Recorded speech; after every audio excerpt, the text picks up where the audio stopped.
여기 우리가 이제 주일날 떡과 잔을 떼죠. 떡과 잔을 떼는데 그게 뭐 이전에 우리가 모일 때 보면은 뭐 수요일도 떼고 금요일도 떼고 뭐 그랬던 것 같아요. 근데 이게 신약 성경에 나오는 그 예는 아닙니다. 그게 뭐 예전에 이제 그게 분명치 않아가지고 그렇게 했던 것 같은데, 신약 성경에서는 주일에 떼는 거예요. 주일에.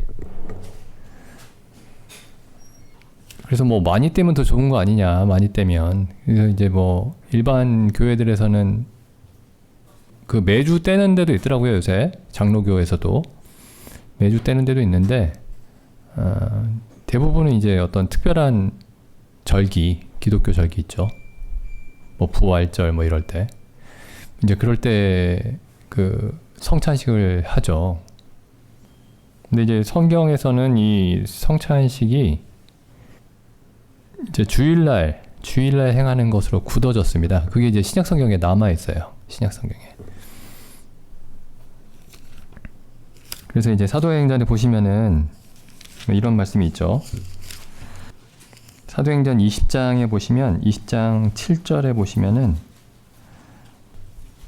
안식 후 첫날에 우리가 떡을 떼려 하여 모였더니, 안식 후 첫날 하면은 주일이죠. 안식일이 토요일이죠.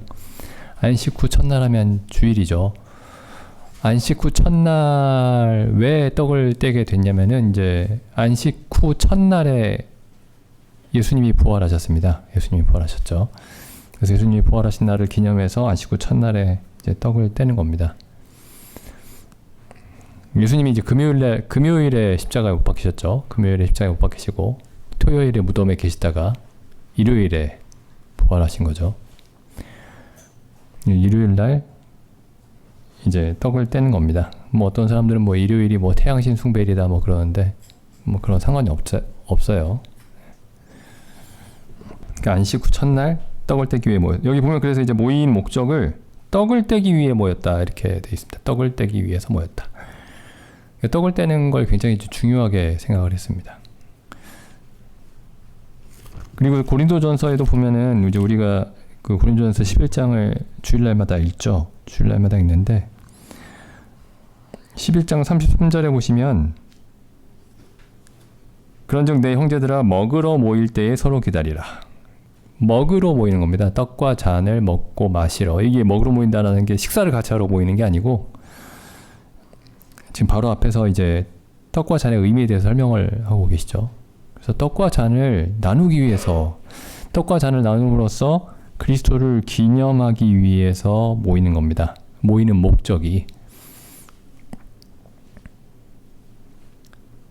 그래서 이게 이제 안식 후 첫날이에요. 안식 후 첫날. 그 사복음서에서 이제 사복음서 전체인지 모르겠는데 어쨌든 요한복음에서 보면 이제 예수님이 나타나실 때가 있는데, 부활한 다음에 부활하셔서 이제 제자들 가운데서 나타나실 때가 있는데, 그 나타나시는 날들을 보시면은 전부 다 주일입니다. 일요일이에요. 전부 다. 예수님이 부활하시고 나서 이제 50일, 그러니까 40일 동안 계시다가 40일 뒤에 승천하시죠. 40일 뒤에 승천하시고, 그 다음에 열흘 정도 있다가 그 성령이 오시죠. 오순절. 그 50일. 한번 확인해 볼까요? 예수님이 부활하신 게 이제 20장, 요한복음 20장에 보면 20장 1절에 안식 후 첫날이라고 되어 있죠. 안식 후 첫날에 살아나셨습니다. 안식 후 첫날. 그러니까 주일이에요. 주일. 우리가 주일이라고 부르죠. 요한계시록에서는 주의 날 이렇게 부르고 있습니다. 주의 날. 주의 날입니다. 이게. 요한계시록에 보면 이런 표현이 있죠. 1장 10절에 보시면은 주의 날에 내가 성령에 감동하여 내 뒤에서 나는 나팔 소리 같은 큰 음성을 들으니, 이게 주의 날이 주일입니다. 주일. 뭐 어떤 사람들은 이게 뭐 주의 날이 이제 그 요한계시록에서 이 주의 날이 주께서 심판하시는 날을 상징적으로 표현한 그런 표현이다, 이렇게 얘기하는 사람들도 있는데, 이게 주의 날이라, 이 주일이라는 표현이 이 초대교회 그 시절의 문헌에 보면은 주일이라는 표현이 굉장히 많이 나옵니다. 그래서 그 표현을 이 요한계시록에서도 쓰고 있는 거예요. 주일입니다. 이게 주의 날이에요. 주님의 소유죠. 이 날이. 그 이전에 구약 시대에는 안식일이 주님의 날이었죠. 하나님의 날이었죠. 그래서 안식일을 거룩히 지키라. 이렇게 말씀하셨죠. 안식일을 거룩히 지키라. 이 주의 날인데 여기 보시면은 다시 요한복음 20장에 가보시면 20장 1절 안식 후 첫날에 이제 무덤에서 살아나신 것을 이제 제자들이 확인을 합니다. 그 여인들과 제자들이 확인을 하죠. 여기 20장 1절에 일어난 일은 안식 후 첫날 이른 아침에 아직 어두울 때에 이렇게 돼 있고, 그 다음에 그날 저녁에 이제 제자들이 모여 있었죠. 19절에 보면은 이날 곧 안식 후 첫날 저녁 때에 이렇게 돼 있죠. 안식 후 첫날 저녁 때에 제자들이 유대인들을 두려워하여 모인 곳에 문들을 닫았더니 예수께서 오사 가운데 서서 가라사대 너희에게 평강이 있을지어다. 그러니까 이 초대교회가 안식 후 첫날 모이는 그 이유가 있습니다. 이 안식 후 첫날에 예수님이 계속 나타나셨기 때문이에요. 부활하셔서 제자들 가운데. 이게 교회입니다. 교회. 예, 교회죠. 부활하신 그리스도께서 나타나셔서 이제 십자가의 상처를 보여주시죠. 여기 20절에 이 말씀을 하시고 손과 옆구리를 보이시니 제자들이 주를 보고 기뻐하더라. 근데 여기 하필이면 이제 도마가 없었습니다. 도마가. 24절에 보면 12제자 중에 하나인 디두모라 하는 도마는 예수 오셨을 때에 함께 있지 아니한지라. 그래서 다른 제자들이 그에게 이르되 우리가 주를 보았노라 하니 도마가 가로되 내가 그 손의 못자국을 보며 내 손가락을 그 못자국에 넣으며 내 손을 옆구리에 넣어보지 않고는 믿지 아니하겠노라. 근데 예수님이 또 다시 나타나십니다. 근데 언제 나타나시죠? 여드레를 지나서 이게 또 일요일이죠. 여드레를 지나서니까. 이 성경에서 날짜를 셀 때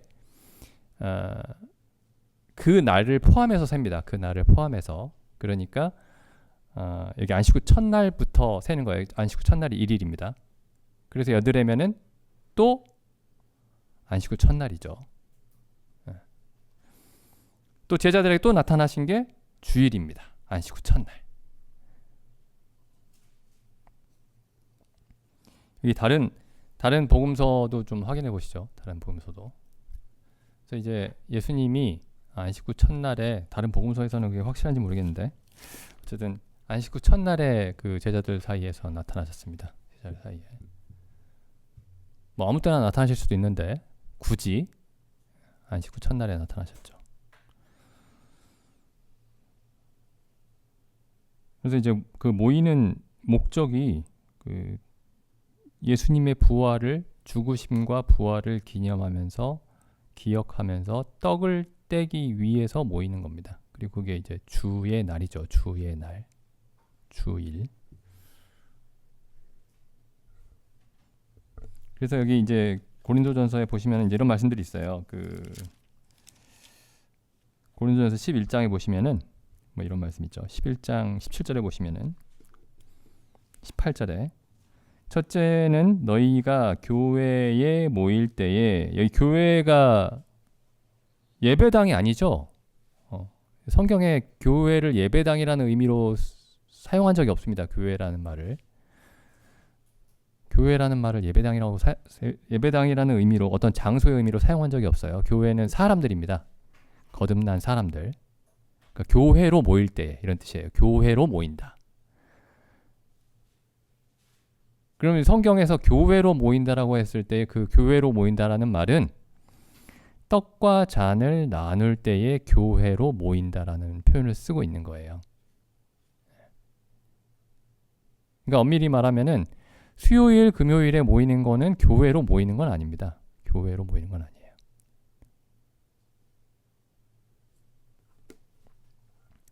이 성경에서 교회로 모인다라고 했을 때 교회로서 모인다.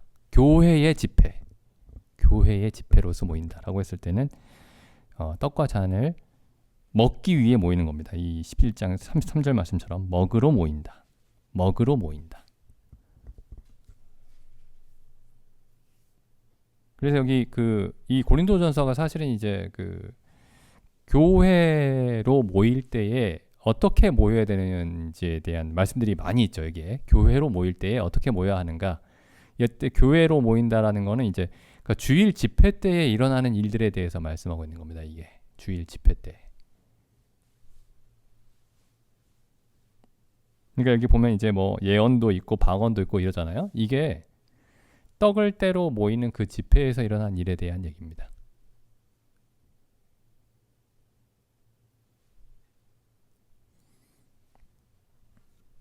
그러니까 예를 들면 이렇게 모일 수도 있는 거예요. 뭐 수요일 날은 뭐 우리는 이제 이렇게 성경을 같이 살펴보기 위해서 모이지만은 수요일은 뭐 형제님들이 뭐 은사가 있는 형제님들이 뭐 한두 명씩 뭐 서너 명씩 돌아가면서 앞에 이제 구도자들이 있고 구도자들에게 복음을 설명하기 위한 그런 집회로만 모여도 되는 겁니다. 그런 모임으로만.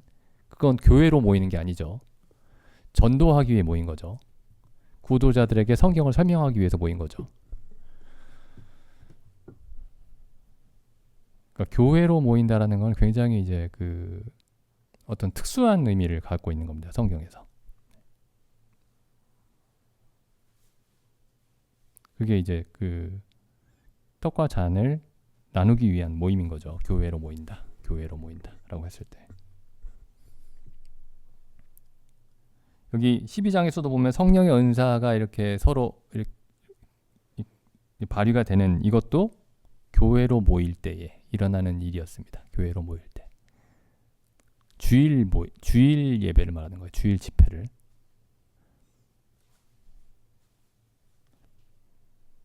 이제 그런 관점에서 고린도전서나 아니면 초대교회가 신약 성경에서 이제 교회의 어떤 집회의 모습을 신약 성경을 읽으실 때 이런 관점에서 보시면은 좀 더 보이는 부분들이 아마 있으실 겁니다.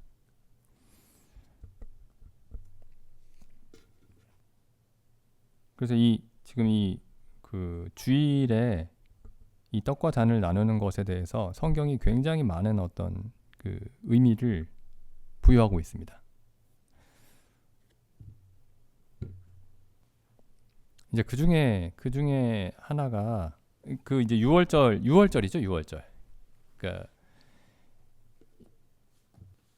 그래서 예수님이 6월절에 이 예식을 정하신 거죠.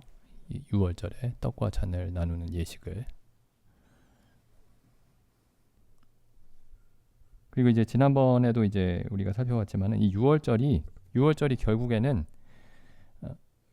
출애굽기 12장에서 처음 제정이 됐죠. 출애굽기 12장에서 하나님이 출애굽기 12장에 그 6월절을 처음으로 6월절 예식을 처음으로 제정을 하십니다. 12장에 나오는 이 6월절이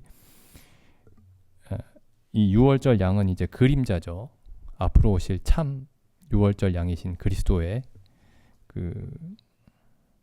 십자가 사건을 예표하는 그런 그림자입니다. 6월절이. 근데 이게 잘 보시면 이제 6월절이 그래서 이제 예수님이 우리의 6월절 어린 양이 되셨는데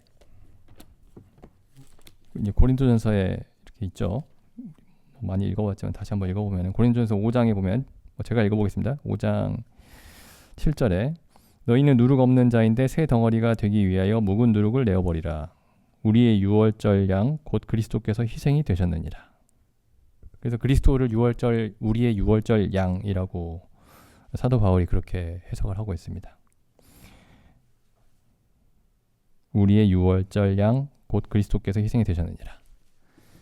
그리고 그리스도의 죽으심이 그래서 6월절 양으로서 죽으신 것인데 그 6월절 양이 뭘 의미하냐면 잘 아시듯이 이 애굽에서 이스라엘 백성이 벗어나기 위해서 이제 탈출하기 위해서 하나님이 이스라엘을 애굽에서 건지시기 위해서 이 제정하신 예식이 6월절이었죠. 그러니까 우리가 주일날 그 떡과 잔을 나눈다라는 거는 우리가 애굽을 벗어났다. 영적인 애굽, 세상이죠. 세상에서 나왔다 라는 걸 고백하는 겁니다. 그리고 우리가 믿음으로 영적으로 세상에서 나온 사람이 이 떡과 잔에 참여하는 거죠. 영적으로 나온 사람이.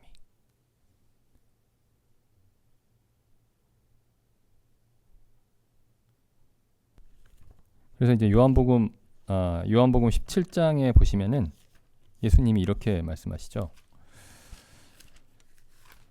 6월절 어린 양이신 예수님이, 그러니까 지금 이게 6월절 그 예식을 제정하신 날, 그날 밤에 일어난 일이죠. 13장부터 17장까지가.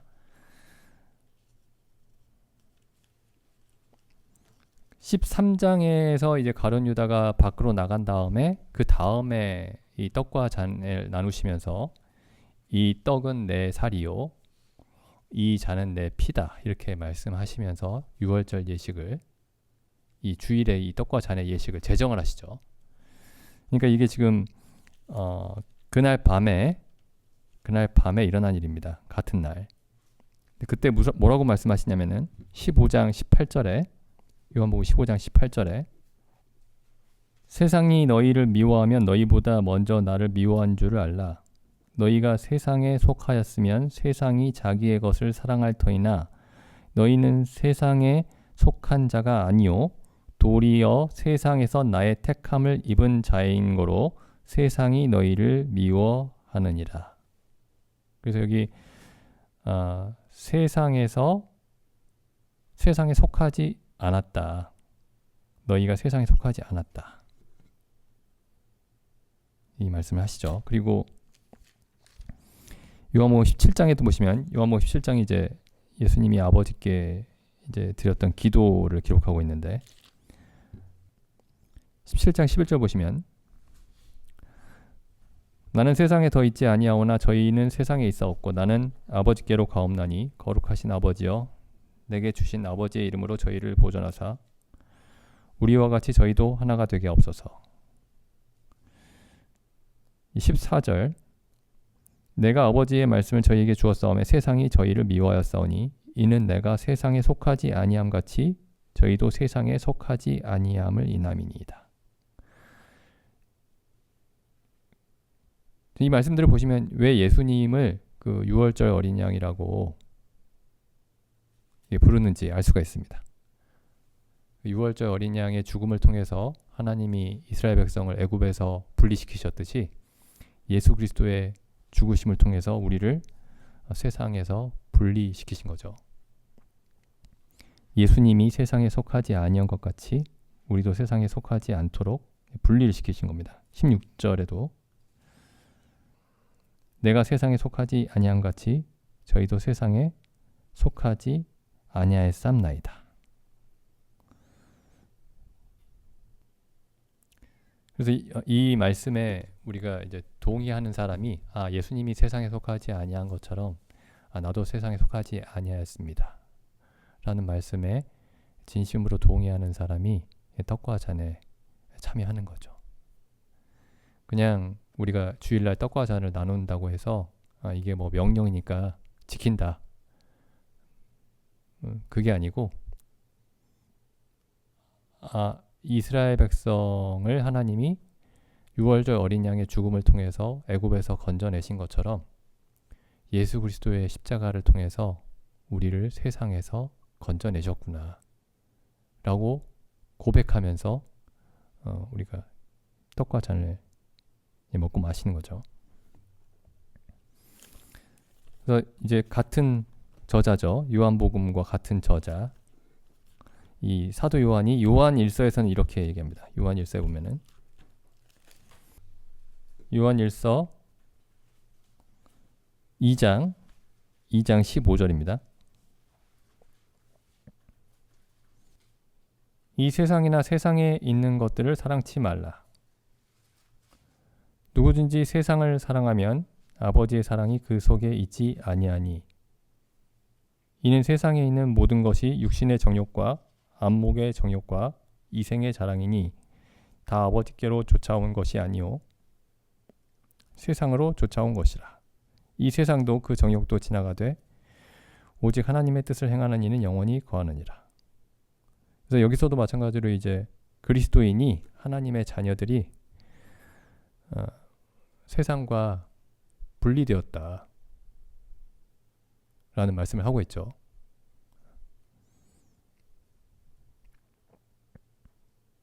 그래서 우리가 이제 그 뭐 침례도 마찬가지고 우리가 침례를 받는 것도 마찬가지고 떡과 잔에 참여하는 것도 마찬가지고 또 자매님들이 머리에 수건을 쓰고 계신 것도 마찬가지고 그게 이제 워낙 그냥 매일 하는 것이다 보니까 습관적으로 할 수도 있는데 그 의미들을 이렇게 생각을 해보면은 그 의미들이 전부 다 그 복음을 다시 한번 생각해 보게 하는 그런 예식들입니다.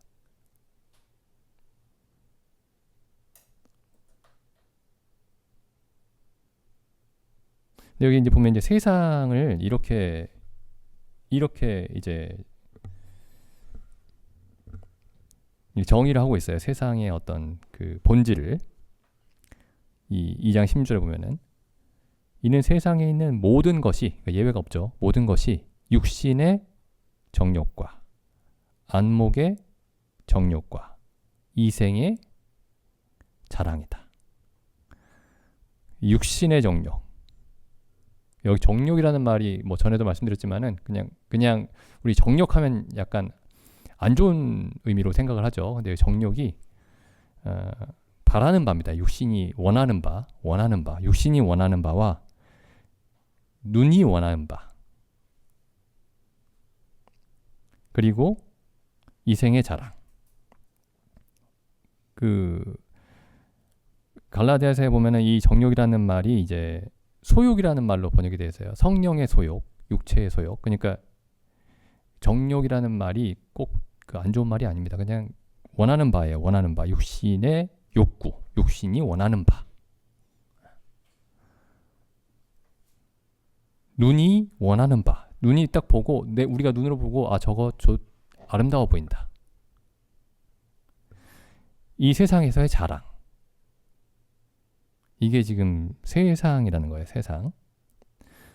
근데 이제 여기 보면 이제 옛날부터 아주 오래전부터 이제 많은 그리스도인들이 이 2장 16절과 무엇을 이렇게 대비시켰냐면은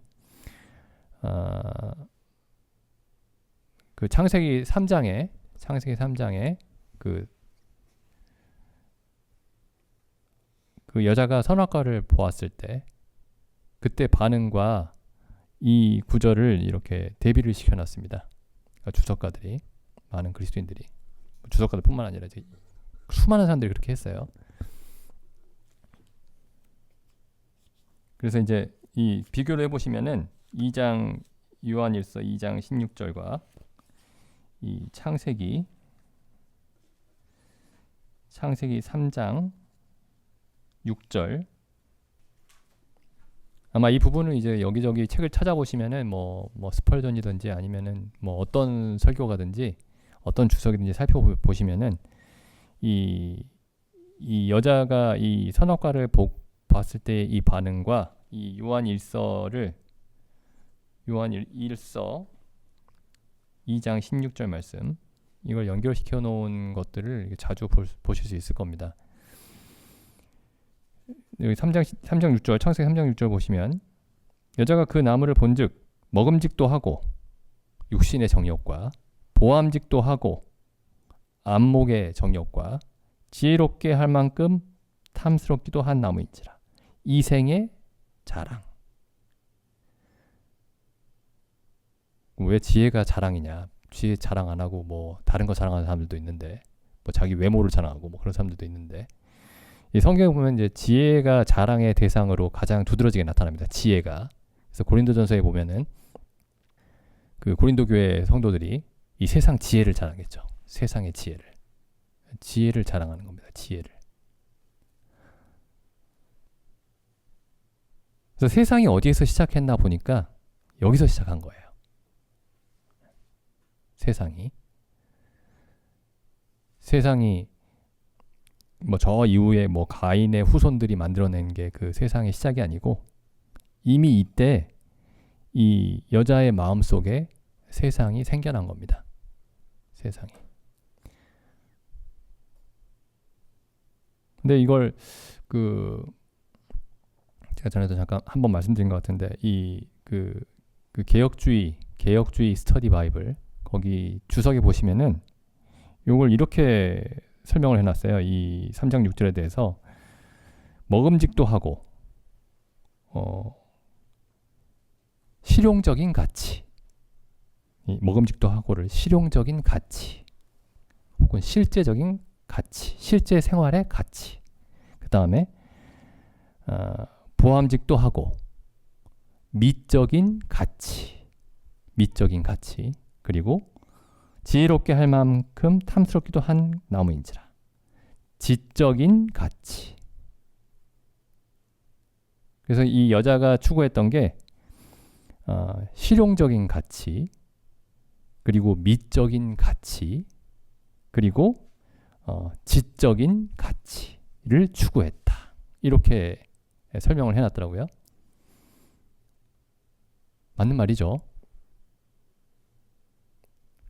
한번 찾아보십시오. 이게 번역이 어떻게 되는지 모르겠는데. 근데 여기 한번 이제 생각을 해보면은 그게 뭐 잘못인가? 실용적인 가치를 선택해야 되는 거 아닌가요? 아무런 실용적인 가치가 없는 걸 선택하느니 실용적인 가치 혹은 실제적인 가치를 선택하고 미적인 가치를 선택하고 그 다음에 지적으로 가치 있는 것을 선택하는 게 그게 뭐가 잘못이죠?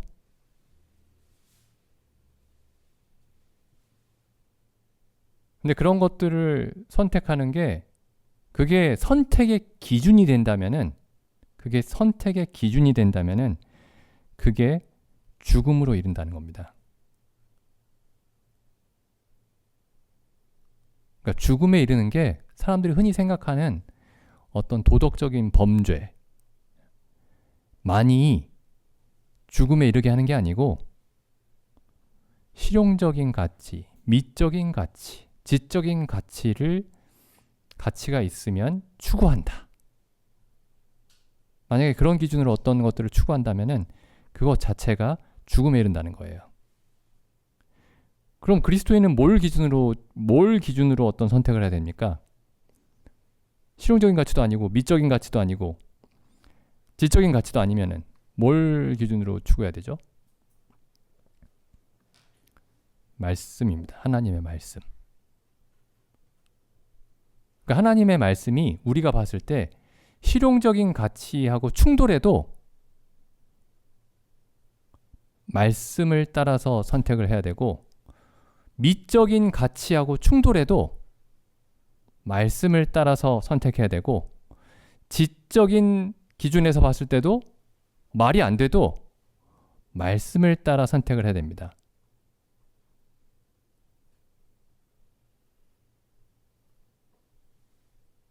근데 세상에서는 뭘 기준으로 모든 선택을 하냐면은 그게 실제적인 가치가 있느냐, 실용적인 가치가 있느냐,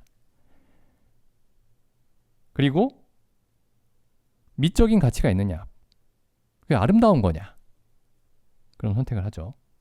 그 다음에 그게 지적으로 앞뒤가 맞는 말인 것처럼 들리느냐, 그런 선택을 하는 거예요.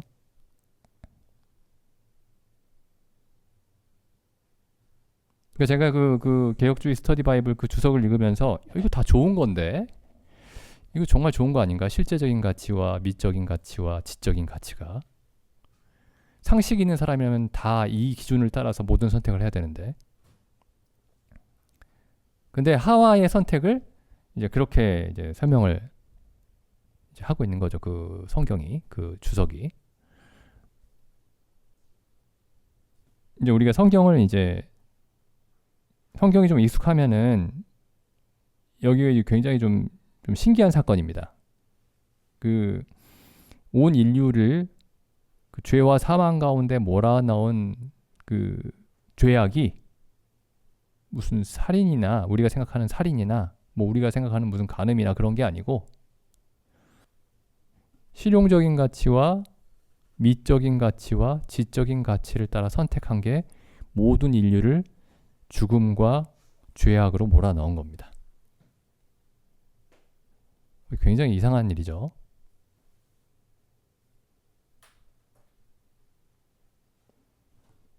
한번 이제 그 생각을 해보십시오. 저도 이제 보면은 어떤 게 이게 실용적인 가치가 있는데 하면 하죠.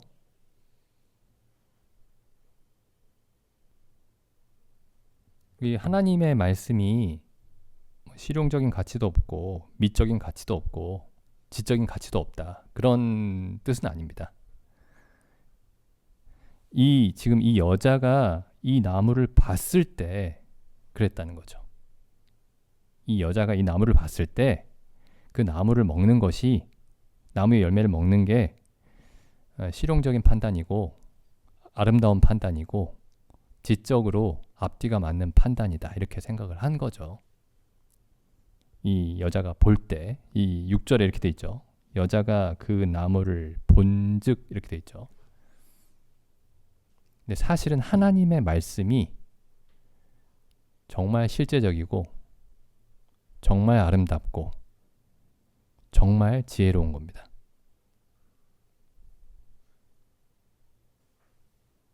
근데 지금 이 여자의 선택이 하나님의 말씀과 충돌하는 그런 선택을 한 거예요.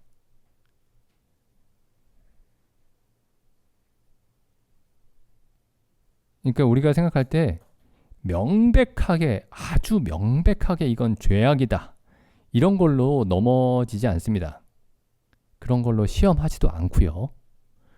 그런 걸 선택하는 사람은 시험할 필요도 없는 거예요. 마귀가 그런 걸로 시험하지 않습니다. 마귀가 이렇게 시험하죠. 40일 굶주린 예수님께 이 돌을 들어 떡덩이가 되게 하라. 이렇게 시험합니다. 전혀 죄가 아니죠. 40일을 먹지 않은 사람에게 떡을 만들어 먹으라는데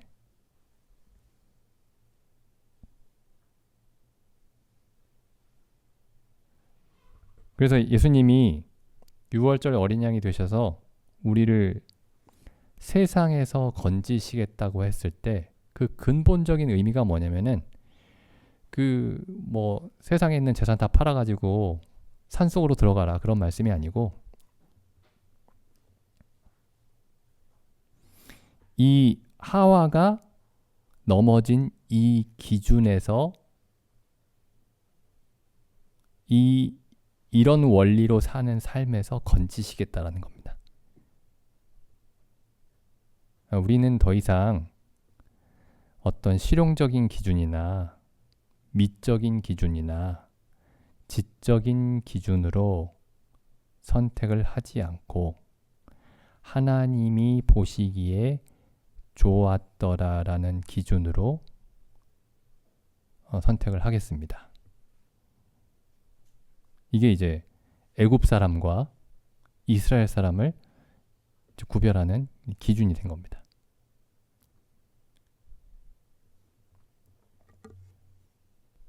그래서 우리가 6월절 어린 양 대신 그리스도를 주일날 먹고 마실 때 내가 그 이전에는 이 하와와 같이 먹음직도 하고 보암직도 하고 지혜롭게 할 만큼 탐스러운 것이면은 그게 좋은 것이라고 생각하고 취했는데 그렇지 않고 하나님이 보시기에 좋은 것을 택하는 이제 참된 지혜를 우리가 갖게 되었구나. 이렇게.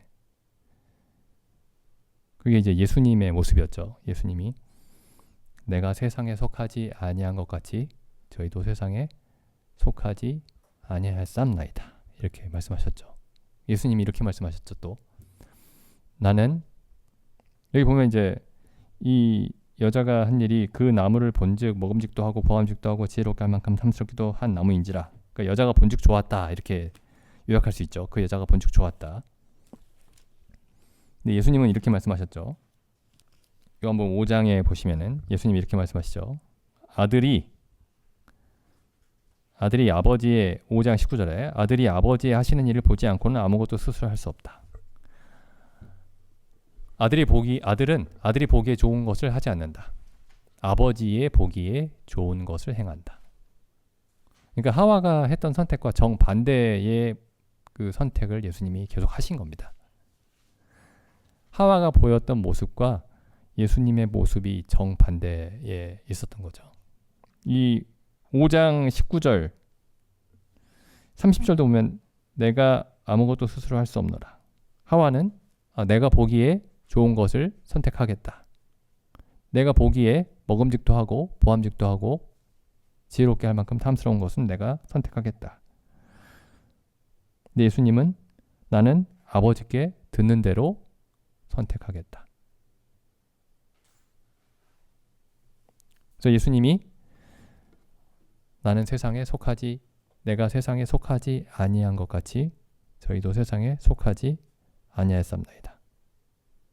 이렇게 말씀하신 게 내가 뭐 술 마시는 거 좋아하지 않고 뭐 노래 듣는 거 음악 듣는 거 좋아하지 않고 세상에 여러 가지 오락을 좋아하지 않는다. 그런 말씀을 하신 게 아니고 난 스스로 보기에 좋은 것을 취하지 않고 아버지께서 보시기에 좋은 것을 행한다. 이게 세상에 속하지 않으신 그 예수님의 모습이었습니다. 우리가 그 6월절 어린 양이신 그리스도를 먹고 마시는 그 합당한 자리에 있는지 항상 돌아봤으면 좋겠습니다. 기도드리고 마치겠습니다.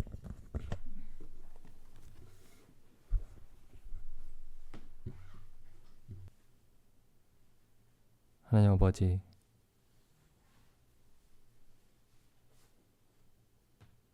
저 한 사람이 범죄함으로 말미암아 하나님과 원수된 세상이 시작되었사오나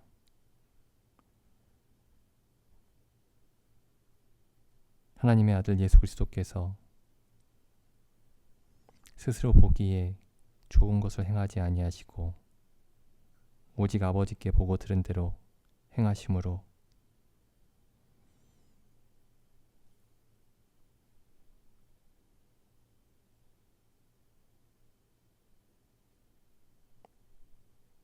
참 하나님과 원수되었던 온 인류가 참 그리스도 안에서 하나님과 화해하게 하셨음에 감사드립니다. 참 저희가 이 그리스도 안에 있어서 참 하나님과 화평을 누리고 또한 그리스도와 같은 그런 마음으로 그리스도께서 세상에 속하지 아니하신 것 같이 참 저희가 세상에 속하지 아니하다는 이 말씀에 따라서 참 그 말씀을 저희가 이해하고 그 말씀에 따라 저희가 걸을 수 있도록 저희의 마음의 눈을 항상 열어주시옵고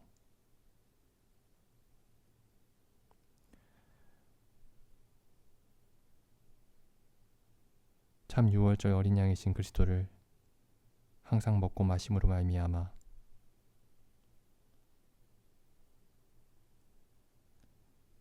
참 저희가 애굽에서 온전히 벗어난 삶을 살 수 있도록 저희에게 항상 은혜를 베풀어 주시기를 간절히 원하옵나이다. 이 모든 말씀을 우리 주 예수님의 이름으로 기도드립니다. 아멘.